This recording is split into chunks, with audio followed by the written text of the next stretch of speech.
Años después de haber finalizado la guerra civil, continúa lo que será una constante histórica del franquismo: la represión, el terror desde el poder.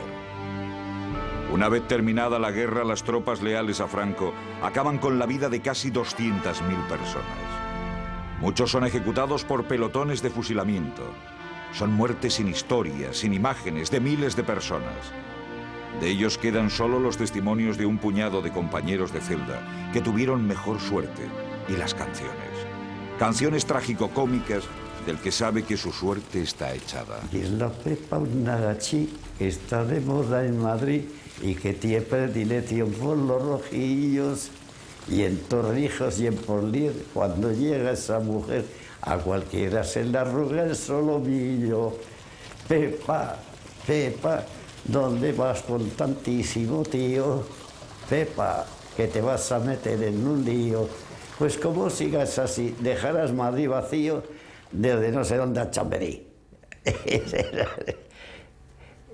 Era la canción de los condenados a muerte.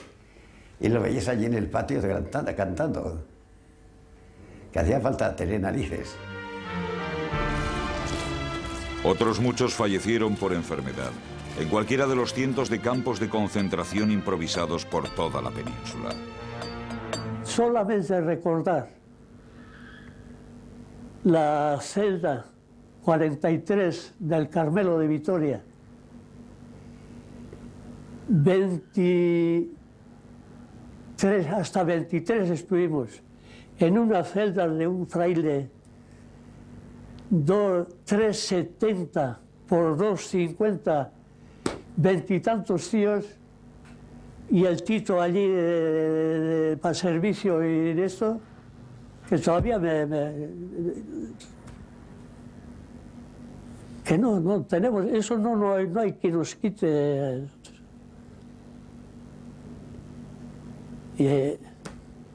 Y cosas así. Acabadas las últimas resistencias antifascistas, se da paso a una masiva depuración político-social por medio del entramado de leyes fabricado por la dictadura. Se aplica la ley de responsabilidades políticas y, más tarde, la tristemente famosa ley para la represión de la masonería y el comunismo.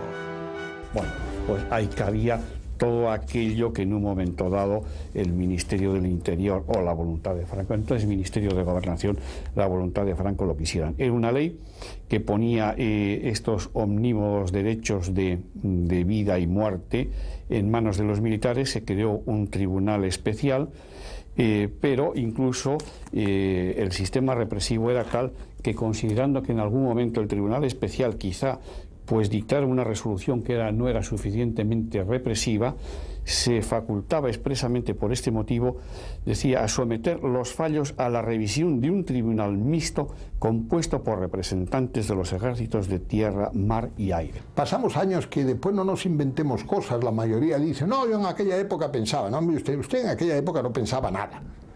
En los barrios obreros es posible que los chicos, los hijos de los obreros reprimidos o que ya empezaban a estar en la clandestinidad, tuviesen una conciencia política. Los demás no la tuvimos ir haciendo porque el aplastamiento fue total.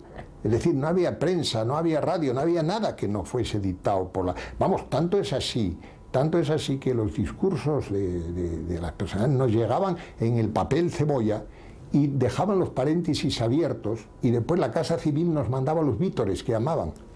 O sea, para ver dónde ponían los vítores. O sea, después de un párrafo había un hueco para poner, por ejemplo, gracias a ti, Franco, o tú nos has liberado, y eso lo mandaban. Es decir, hubo un aplastamiento total en los textos de la enseñanza, en todo. Tardamos mucho, sobre todo los chicos que éramos hijos de clase media, tardamos mucho en empezar a despertar y a tomar conciencia. La instauración del régimen franquista supuso además la ruptura de la sociedad vasca. Territorialmente, el País Vasco quedó partido en dos. Por un lado, las provincias traidoras de Vizcaya y Guipúzcoa, y por el otro, Álava y Navarra. Paradójicamente, estas últimas fueron las primeras en sentir la represión. En el caso de Navarra, que siempre ha sido un tópico de la historia oficial, decir que, bueno, que como un solo hombre se levantó el 19 de julio y se unió al alzamiento, al llamado alzamiento nacional. Hoy sabemos, por las investigaciones que se han venido haciendo en las dos últimas décadas, que, bueno, que allí hubo una represión fuertísima Una represión que se llevó por delante, con pelos y señales, sabemos, a 2.789 personas. Esto significa que esa sociedad no estaba completamente unida a ese alzamiento, sino que había un sector compuesto por republicanos, por izquierdistas, socialistas, comunistas, sujetistas, nacionalistas, que fue machacado. Vizcaya y Guipúzcoa, consideradas provincias traidoras, sufren las consecuencias de la obsesión de Franco por el separatismo. Y bueno, eso sí que tuvo digamos, una aplicación muy específica en la supresión de los conciertos económicos. El Estatuto Vasco propiamente no fue suprimido porque fue considerado como una ley inexistente. Pero los conciertos económicos que venían del siglo pasado, estos sí que fueron objeto de una abolición en virtud de una disposición, ahora no me acuerdo la fecha, franquista, en la que se utilizaba precisamente que Vizcaya y Guipúzcoa perdían los conciertos económicos por su condición de provincias traidoras, ¿no?